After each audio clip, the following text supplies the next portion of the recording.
اعوذ باللہ من الشیطان الرجیم بسم اللہ الرحمن الرحیم۔ تمام اہل اسلام کو دل سے خوش آمدید۔ بکری کا خشک تھن رسول صلی اللہ علیہ وسلم کے لمس سے دودھ سے بھر جاتا ہے۔ رسول صلی اللہ علیہ وسلم کی مدینہ کی طرف ہجرت کے دوران رسول صلی اللہ علیہ وسلم نے اپنے ساتھیوں کے ساتھ سفر کیا، یہاں تک کہ وہ ام معابد الخازیہ نامی خاتون کے تنہا خیمے تک پہنچے۔ وہ ایک مہربان خاتون تھی جو اپنے خیمے کے دروازے پر چٹائی بچھا کر بیٹھی تھی کہ رستے سے گزرنے والے کسی بھی مسافر کے لیے تھکے ہوئے اور یا پیاسے رسول صلی اللہ علیہ وسلم اور آپ کے صحابہ نے کھانا اور کچھ دودھ سے اپنے آپ کو تازہ کرنا چاہا۔ عورت نے انہیں بتایا ریوڑ چراگاہ میں ہے اور قریب کھڑی بکری سوکھ چکی ہے۔ یہ بغیر بارش کا سال تھا۔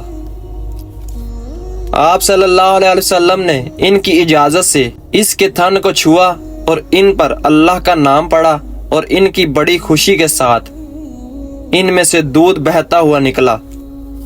رسول صلی اللہ علیہ وسلم نے سب سے پہلے گھر کی خاتون کو یہ پیشکش کی اور جو بچا تھا اور جماعت کے ارکان کے ساتھ بانٹ دیا۔ جانے سے پہلے اس نے بکری کا دودھ پلایا، برتن بھرا اور ام معابد کو دیا۔ بعد میں اس کا شوہر پتلی بکریوں کے ساتھ پہنچا جس کے تھنوں میں شاید ہی کوئی دودھ تھا۔ گھر میں دودھ دیکھ کر حیران رہ گیا۔ اس کی بیوی نے اسے بتایا کہ رستے سے ایک مبارک آدمی گزرا۔ پھر اس نے اس کے جسمانی شکل اور بات کرنے کے اندازے کے بارے میں تفصیل بتائی۔ یہاں ابو معابد کو موقع پر معلوم ہوا کہ یہ وہی شخص ہے جس کی قریش تلاش کر رہے تھے اور اس سے کہا کہ اس کی پوری تفصیل بتا دے۔ اس نے اس کے جسم اور آداب کے بارے میں ایک شاندار بیان دیا جس پر ہم بعد میں اس کی صفائت اور خوبیوں کے بارے میں بات کرنے کے عمل میں تفصیل سے جائیں گے۔ ابو معابد نے اپنی اہلیہ کا احوال سننے کے بعد جب بھی ممکن ہوا رسول صلی اللہ علیہ وسلم کے ساتھ جانے کی مخلصانہ خواہش کا اظہار کیا اور اشاعر کی اشاعر میں اپنی تعریف کا اعادہ کیا جو کہ مکہ میں اس حد تک گونج اٹھی۔ وہاں کے لوگ سمجھتے تھے کہ یہ کوئی جن ہے جو ان کے کانوں میں الفاظ ڈال رہا ہے۔ حضرت ابو بکر رضی اللہ تعالیٰ عنہ کی بیٹی اسما رضی اللہ تعالیٰ عنہ کو یہ سطریں سن کر معلوم ہوا کہ دونوں صحابہ رضی اللہ تعالیٰ عنہ کو مدینہ کی طرف جا رہے ہیں۔ مختصر نظام کا آغاز اللہ کا شکر ادا کرتے ہوئے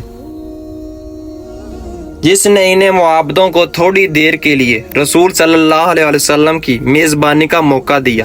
پھر اس نے اس خوشی کا بیان دیا جو نبی کے ساتھی کے دل میں بس جائے گا۔